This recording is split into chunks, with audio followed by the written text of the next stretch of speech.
So Eddie Hatitye is the director of the Music in Africa platform. Maybe some of you know the website, quite fascinating, loads of information, lots of music, highly recommended. And Stefan Schneider, to the very right, is a musician, most probably known as a member of Kreidler or To Rococo Rot. And Stefan spent quite some time recently in Kenya, where he recorded pretty amazing music by Ogoya Nengo and the Dodo Women's Group. And this is the latest record, hot off the press. It came today. We would like to kick off with inviting Eddie to introduce Music in Africa to us. Eddie, please. Thank you. So my name is Eddie Hatitye, and originally I'm from a country called Zimbabwe, which is in the southern part of Africa. But I've been staying in South Africa for the last 10 years or so. Music in Africa is actually a non-profit organization, and we do a number of things. We are most known for the website because that's our flagship product. So just to give you a little bit of a background of why and how we created Music in Africa. In 2011, there was a meeting between Goethe Institute and the Siemens Foundation. And basically, they have been collaborating on other projects, and they thought now is the time to also do something together in Africa. And their interest was particularly in the music industry. So a lot of questions were asked around, what can we do? Where can we, find a project or something that would be efficient and something that would make a change? So, they agreed to then collaborate on this project, and that's how I got involved.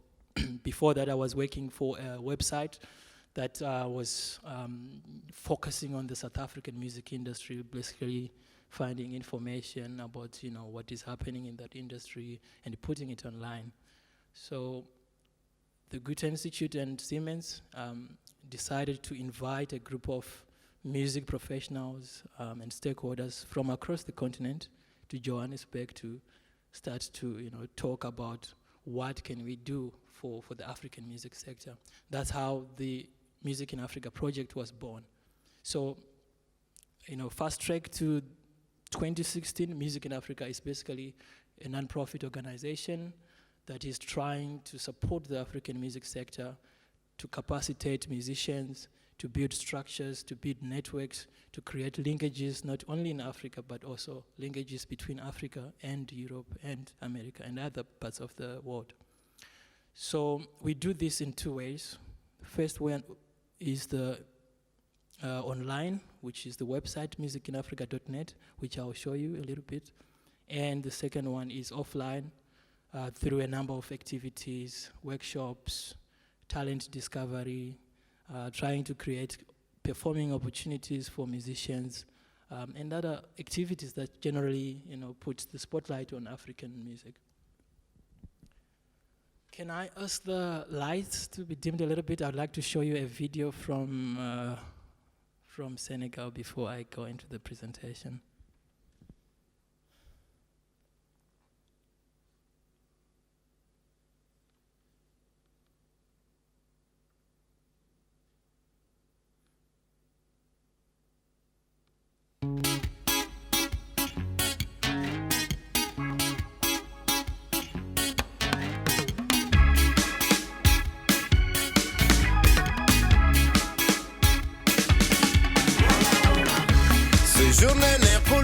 Music in Africa, for Africans, by Africans.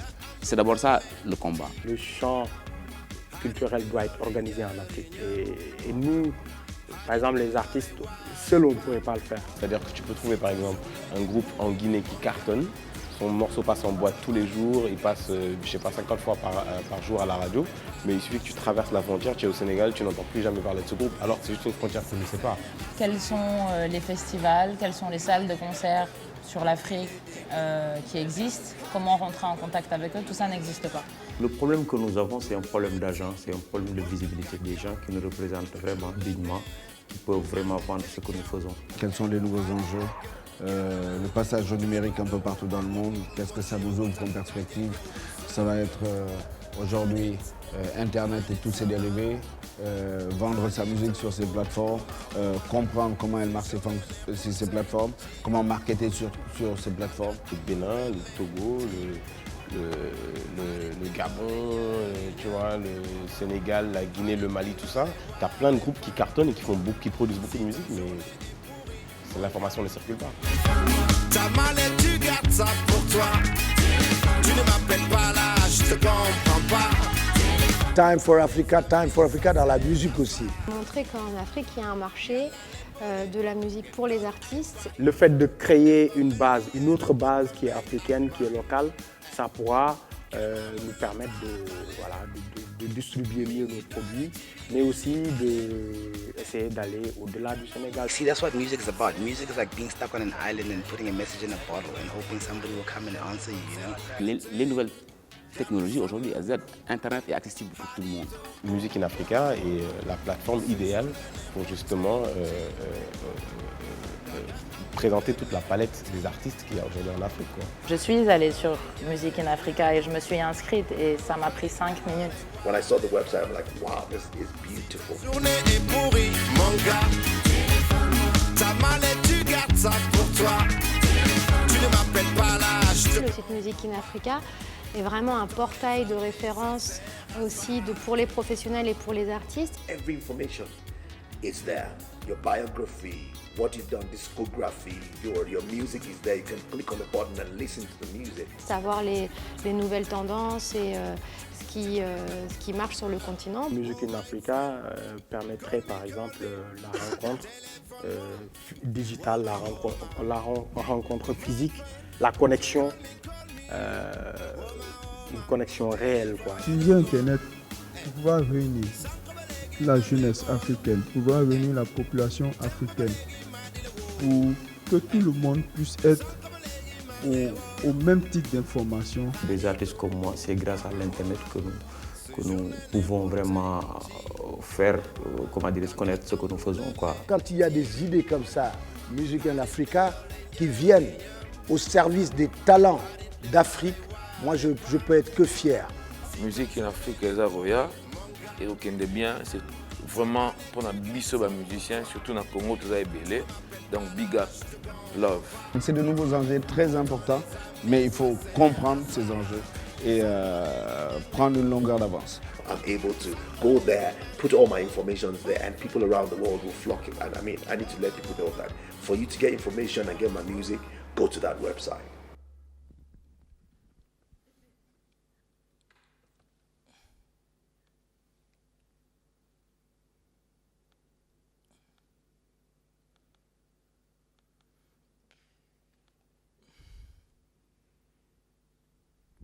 Okay, thanks. Can you guys see what's on the screen?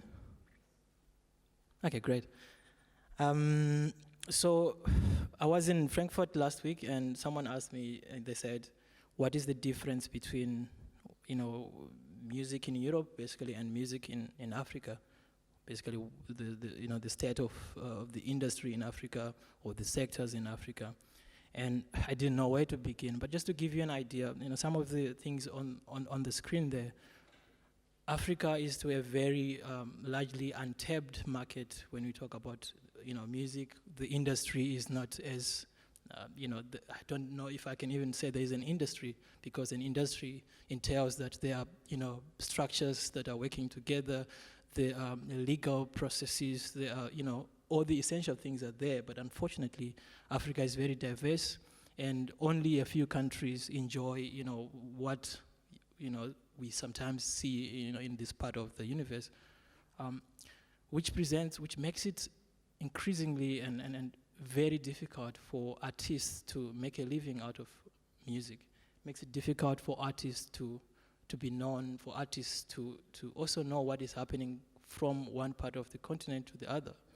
And this is what Music in Africa generally is trying to address via an online website, a website where we centralize the information, we map the scenes, we put the music professionals from one country to the other country, and we encourage them to engage, we encourage them to collaborate. Not only that, we also encourage policymakers to look at the, legislation, to basically lobby them to introduce things that would make, that would stimulate growth in the industry. Can I ask a quick question in between? You said you were working for a South African website that was basically promoting the South African industry. Now, were there other endeavors like that in other African states, or are you like a meta platform that also cooperates with the website that you were working on before you started Music in Africa? Yeah, there are a lot of these kind of websites, but one thing that is common is that they are very commercial websites, so they tend to focus on the popular, art forms. So they look more on, I hate to say it, but gossip stuff.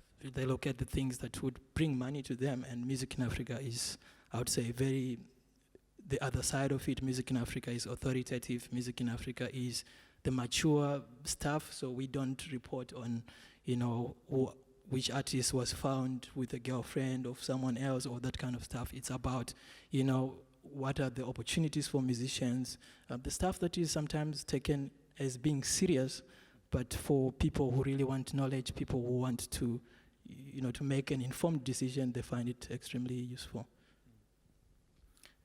So just to continue, I will not take a lot of our time. So the unfortunate part is that all we hear about Africa mostly is the negative side of things, but Africa is actually a very promising music sector with a vibrant, a lot of exciting things. I think, Stephanie, you also tell us about what you've experienced in Kenya where you've been working. I think there are a lot of amazing artists, a lot of amazing music coming from, I think, every part of the continent where I go with Music in Africa. We always discover like really exciting things. The unfortunate thing is that we don't, even in Africa, we don't know what is happening in our neighboring country. And with Music in Africa, we hope to highlight these things. We hope to create more awareness. The internet as well, a lot of artists are now, really starting to take advantage of the internet. We're seeing a lot of international music retailers coming to Africa as well, setting up shop. And, things are starting to change as the changes that we also witness on the international level. Unfortunately, Africa is always lagging behind, but there are musicians who are now starting to make a living out of music and take music very seriously. So Music in Africa essentially is for anyone interested in African music. But our primary target is the musicians. These are the people that we want everyone to know. We want everyone to access their music. And we want them also to build fan bases on our website.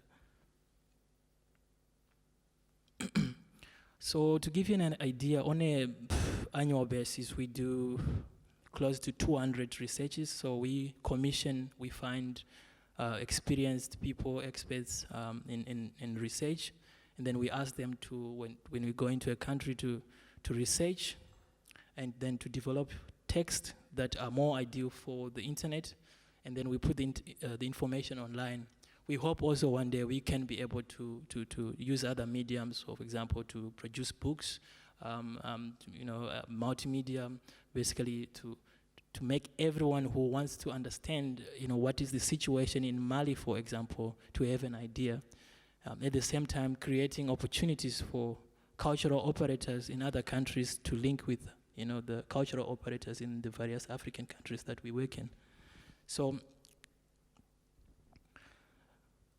one important aspect of Music in Africa is the exchange, the networking aspect of it, where we are inviting musicians to create profiles. So they put their information, they put their works, examples of their works, their music, and the picture on in front of us shows you a little bit of the spread of the music professionals that we have on our website.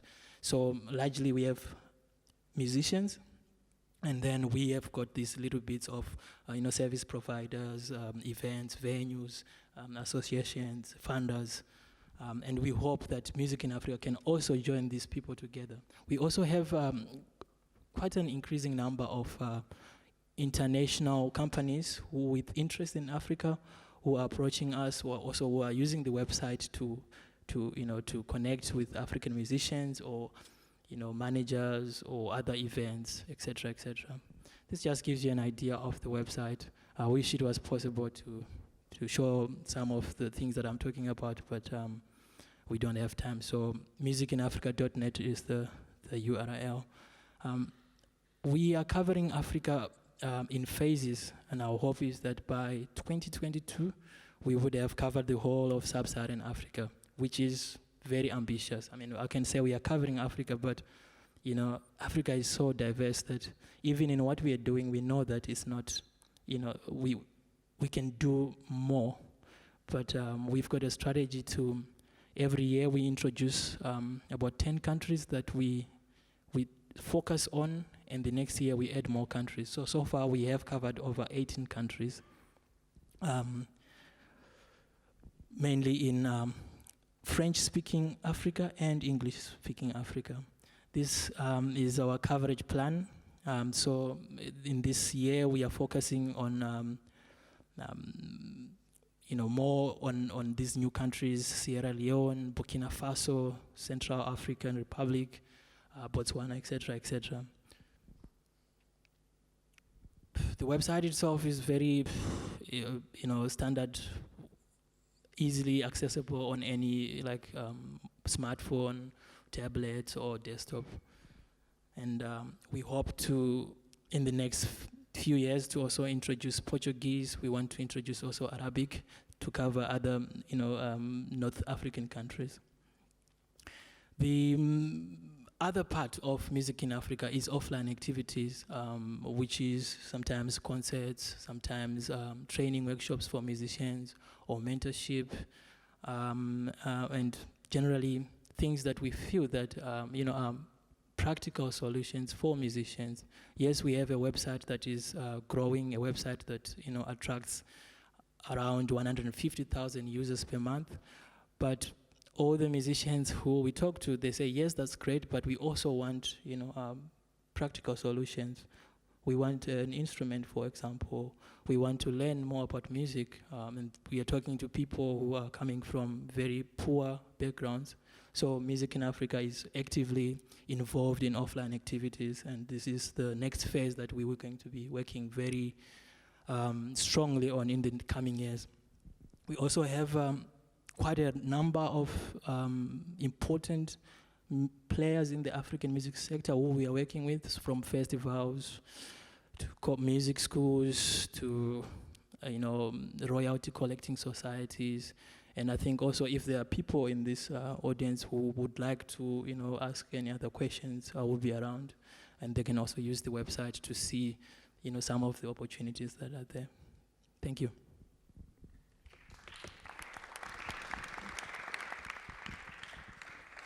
Thanks, Eddie.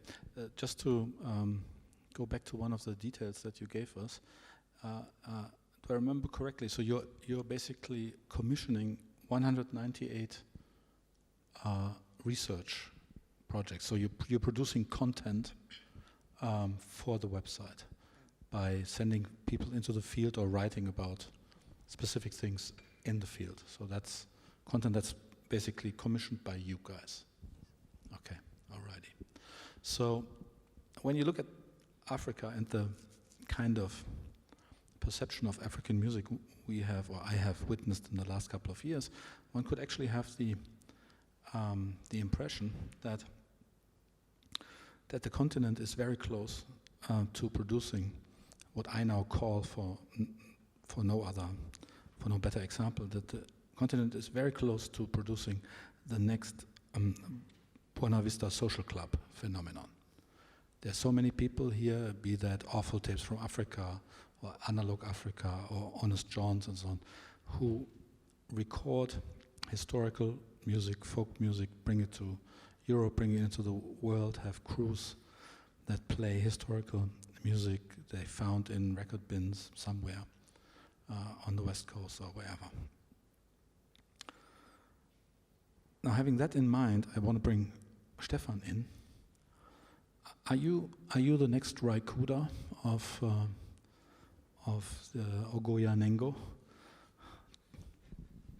I'm sorry, I didn't understand your question. I think Raikuda went to Cuba and found the Buena Vista Social Club that started the whole phenomenon. So, I've never been to Cuba, but it is. I think what you're saying about that phenomenon about music from many countries, from Africa, we know that there's like plenty of recordings from the 60s, 70s, 80s, etc. And all the labels that you've mentioned, they put out that many material. So from those periods of time, and I can only talk about I cannot only talk about Kenya. I cannot talk about any other country in Africa because I've been only to Kenya. And maybe it would be nice if can you show the map of Africa? Yeah, sometimes a bit of geography is quite helpful, and also it looks very nice. So Kenya is in the very east. It's on the equator, and from what I know from Kenya, I think it might be easier for people in Europe or in America or in Japan. I think it's easier for those people to have access to music from Kenya than especially from those periods of time, than from people in Kenya itself. And that was one of the few things that Sven Kaczirek, a wonderful musician from Hamburg, and myself, when we arrived in Kenya our first ever time in 2011. And Markus introduced me as someone who has a background in electronic music since more than 20 years by now, and how do two musicians, Sven Kaczirek and myself, do end up in Kenya recording music from there. It was simply an invitation from the Goethe Institute in Nairobi. And when you get an invitation from a Goethe Institute from any city in the world or country in the world, it usually means that you're invited for a concert. So you travel to Shanghai or to Tokyo, Algeria, and so on, and to Glasgow, and usually you play a concert or you have an artist talk, so you stay there for a couple of days. I once did in Skopje, I did a workshop with the students, art students from Skopje, which was quite interesting. So I stayed there for like 3 or 4 days. But that project initiated by Goethe Institute Nairobi was quite different from those also interesting invitations, because it enabled us to establish a longer lasting relationship, and it also enabled us to travel to Nairobi like a number of times. So we have been there now 5 times since 2011, and in those like couple of years, so I think we learned a lot about also the music industry of Kenya, and many aspects of the Kenyan music, Kenyan society, Kenyan politics, etc. In 2011, we traveled to a place in East Kenya. Malindi is a town nearby the coast, is north from Mombasa. And we got to know about those musicians through a friend, a musician and producer from Nairobi, who said, "Oh, there's an interesting group of musicians from the Mijikenda community. It's a tribe in the very east of Kenya, and they play some very outstanding music, and it would be great if you could record that music." And when we arrived in Malindi, so we talked to a lot of people, and a lot of people said there is no archive in Kenya for music. So how do you get people in Kenya? How do they get access to the music from 20, 30, 40 years ago? So, and there's something that maybe most of us, or we have heard about oral history, so that is like one generation teaches the next generation about life and also about music. And that tradition doesn't exist anymore to a certain extent in Kenya, as most young people, they in a very young age, they travel from the countryside to Mombasa or to Nairobi in order to find education, work, etc. So we realized that there's apparently kind of a generation gap, and the music that we have recorded is mostly played by elderly musicians. So and a lot of like Kenyan people said, we have no means, like technically financial means, to record that music, and must be documented before when the music or when the musicians when they die, the music dies as well, because there's no audio documents of that music. And how should young people get access to that culture? So it will be lost. So that was a bit of the background when we arrived there for the first ever time in 2011. We decided to, so Sven and myself, we didn't make any concept about exactly what to do and what direction that program should go into. But one thing was clear from the beginning that we would travel to the villages and to the places where the music was coming from, so where it's been played, and we would not, for instance, invite those musicians to a proper music recording studio in Nairobi. That wouldn't make any sense. And also Sven and myself, we wanted to learn about the relations of everyday life and music, and there were a lot of like very basic things to learn. For instance, I remember that on the first day in Malindi, in that village, the flute player was going into the bush, and like half an hour later he came back with some wooden branches underneath his arm, and he was carving a flute. So in the end of the day, the flute was finished, and so we realized, yes, of course, there's no shops to buy music instrument, and every musician builds his own instrument. So that is where the musicianship starts, and those very basic or easy things were so important for us to see and to learn, to gain understanding of also of the role of music in the everyday life. I didn't really respond to your question, but I felt that I had to give you a bit of a background what we are doing, as Eddie in his speech, he said very precisely what his project is after, and it's obviously very different. And also it is interesting, one thing that is also very interesting to know is that the perception of Kenyan music from Kenyan people and from our perspective, and that is so fundamentally different. So, and to give you an example, there was a festival in Washington for folk music 2 years ago. Or that festival is going on every year. And 2 years ago, I think that Kenya was the land that they invited to present Kenyan music in Washington. And Sven and myself, we happened to be in Kenya. There was a talk at the Goethe Institute and UNESCO about the safeguarding of Kenyan music. And those musicians who represented Kenya came back from Washington, and they said, "Yeah, you won't believe what happened.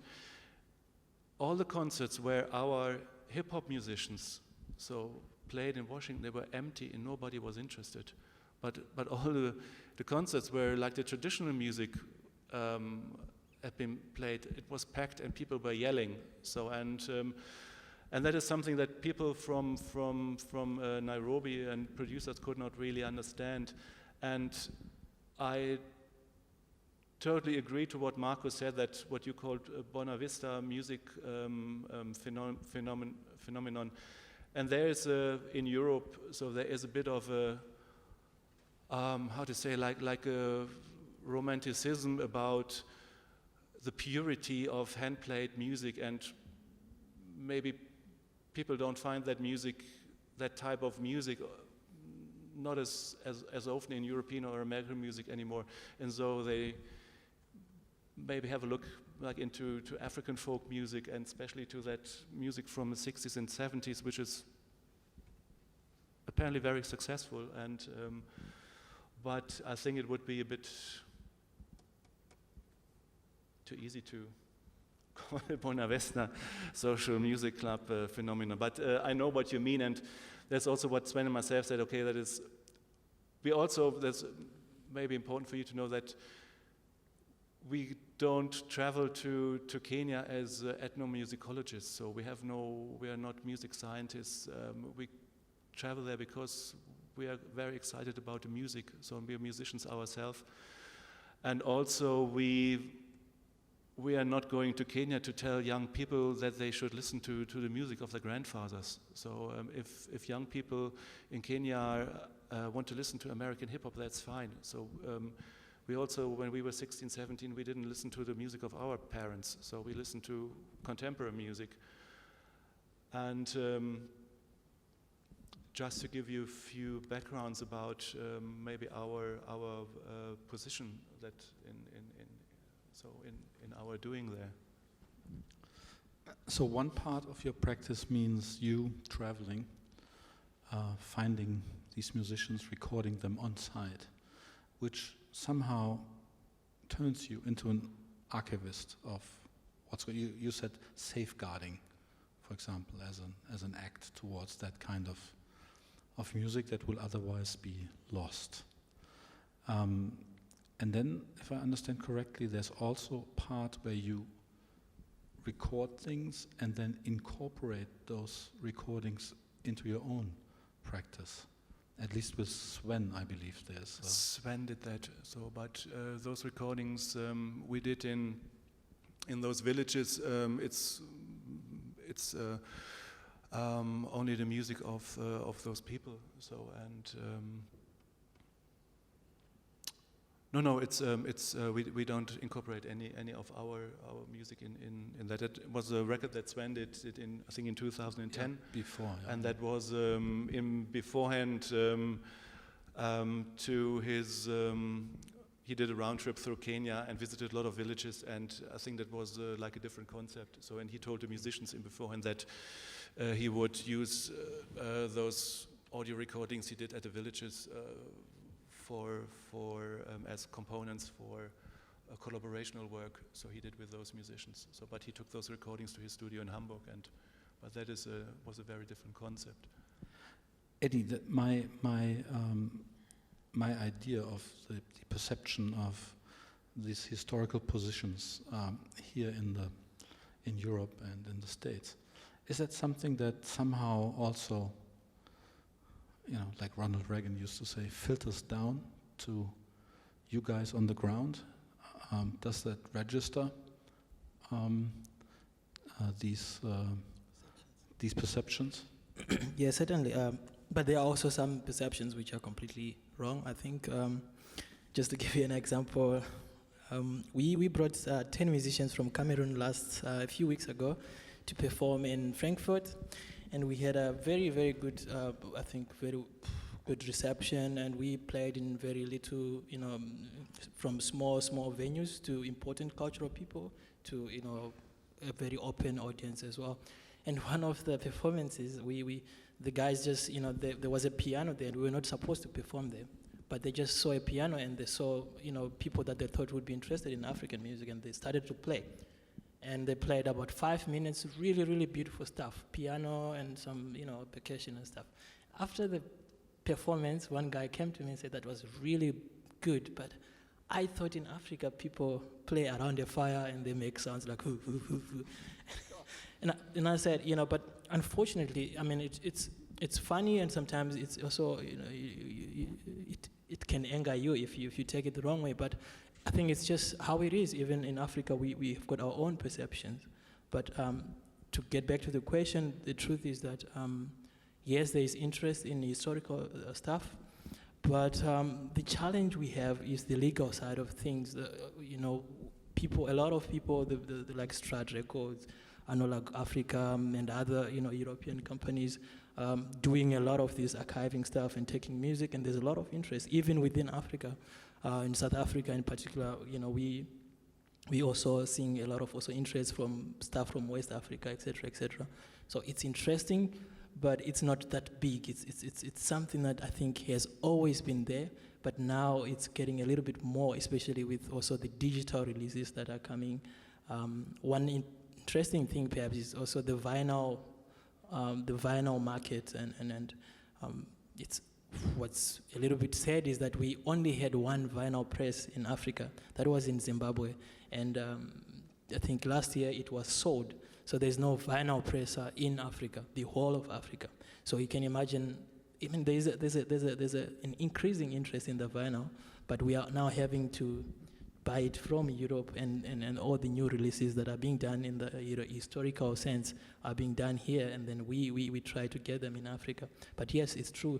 You know, there is a lot to talk about now with this kind of the cool, you know, old stuff now resurfacing and people wanting to get their hands on them. Does Music in Africa also have this kind of archival branch? Are you also trying to do recordings of folk music? Yeah, I mean, we address that in so many ways. One of the, I think, important thing is that initially Music in Africa was a purely text-based thing, so information, things that you can read or things that you can see with your eyes. And on that front, we do a lot of research, or like, for example, music of Eritrea in the 1960s, etc., etc. So if you go on the website, you'll see a lot of these things. On the other hand, we've had a similar project to his last year, where we collaborate with a lot of people in this field. So in that particular instance, we went to Malawi to record also artists in their very natural settings, and you know, just to bring them to record the music. So it's an area that we're trying to venture into, but it's not our key, I think, focus. However, we always try to collaborate with people who are, you know, doing these kind of things. So, almost 40 minutes gone. You might have recognized that we didn't talk much about improvisation, and we hardly heard any music. Stefan, I think you brought also a video, and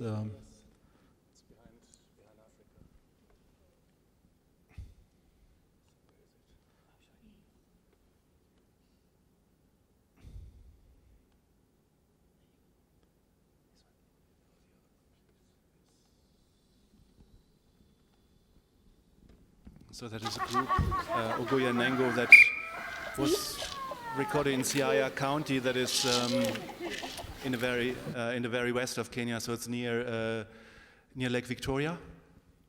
So we had to travel by bus 10 hours from Nairobi to Siaya, to that village where Ogoya Nengo and her musicians do live. And it is, I think in Kenya, they have 42 tribes in Kenya and more than 40 languages. And in the very west of Kenya, they speak Luo. And in Luo and Swahili, it's like two very different languages, so they cannot communicate with each other.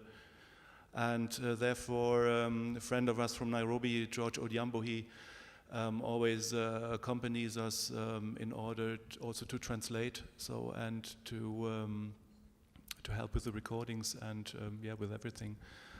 And so these ladies, they do sing in Luo, a very wonderful, beautiful language.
Wow.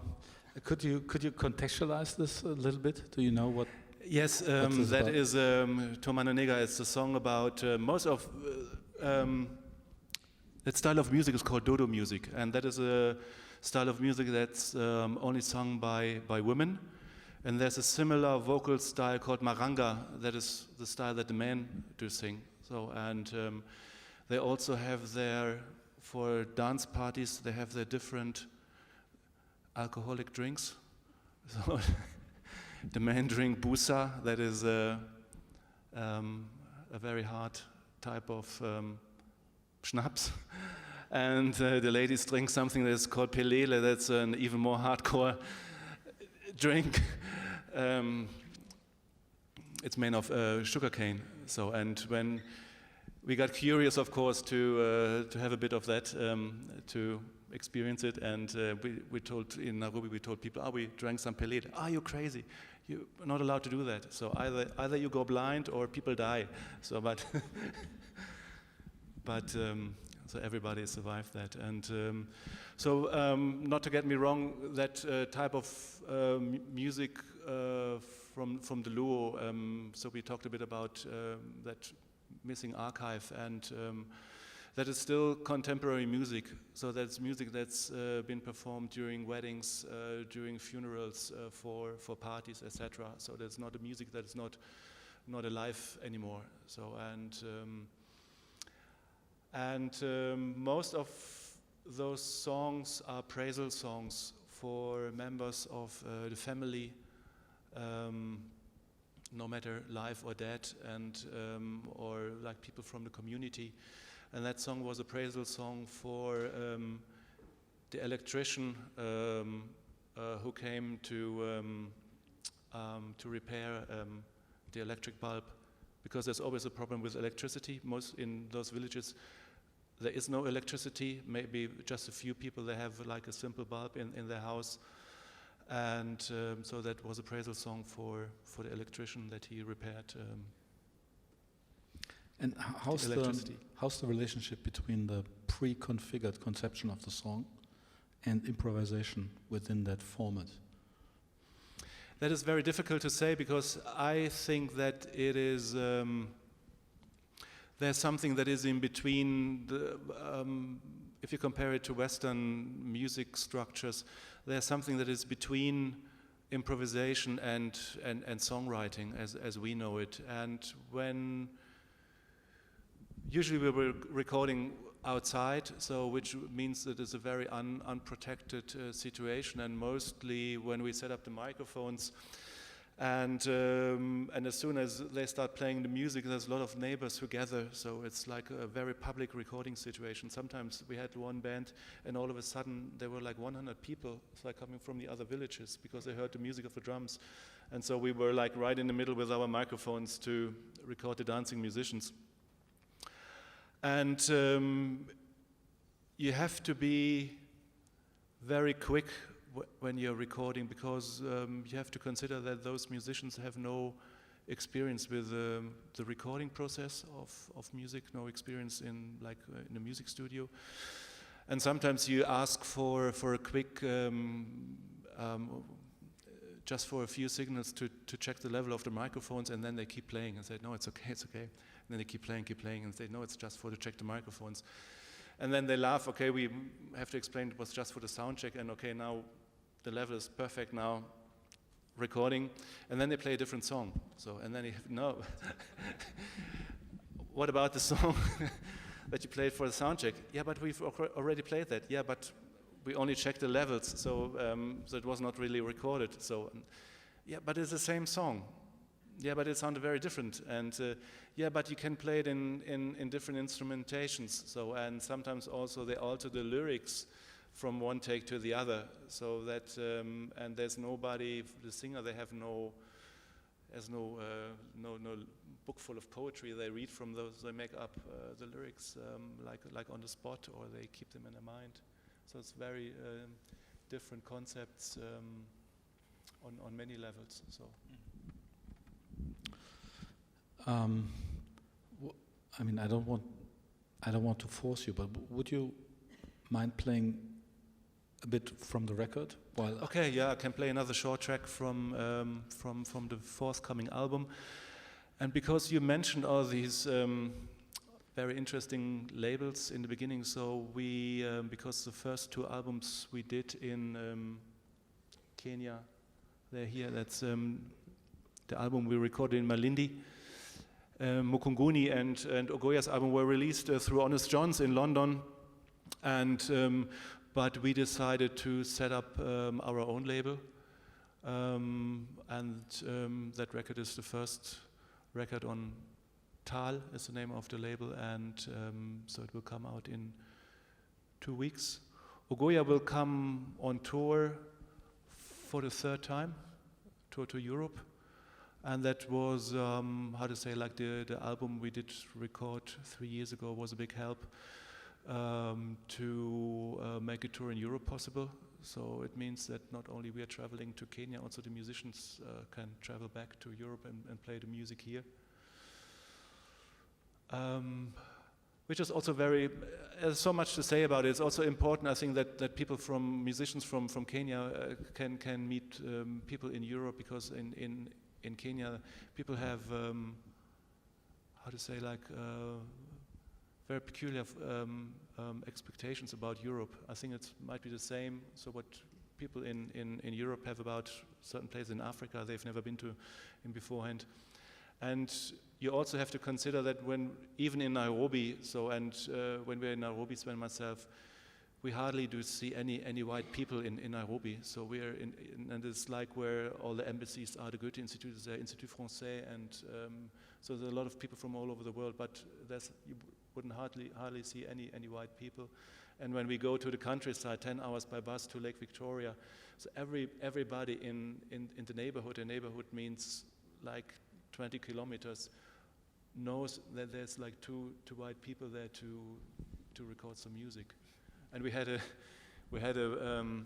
2 years ago we had a KBC is the radio station in Nairobi, and we played some of that music, and the guy from the radio show said, "Oh, it is 15 years that I played that music on KBC. That's very interesting. How did you get into that type of music?" And then we've been told later on that people were phoning the stations for another 2 weeks And we say, why that? Because of Ogoya's music? No. They ask, are the two white people still there? We want to see the people. And so that is a bit of how much that is the situation you're working in. So when you're in Siaya or in Nairobi. 3 minutes of music. Yes, and while you prepare for that, Stefan has to go on stage. Yeah. Maybe one question to you, Eddie.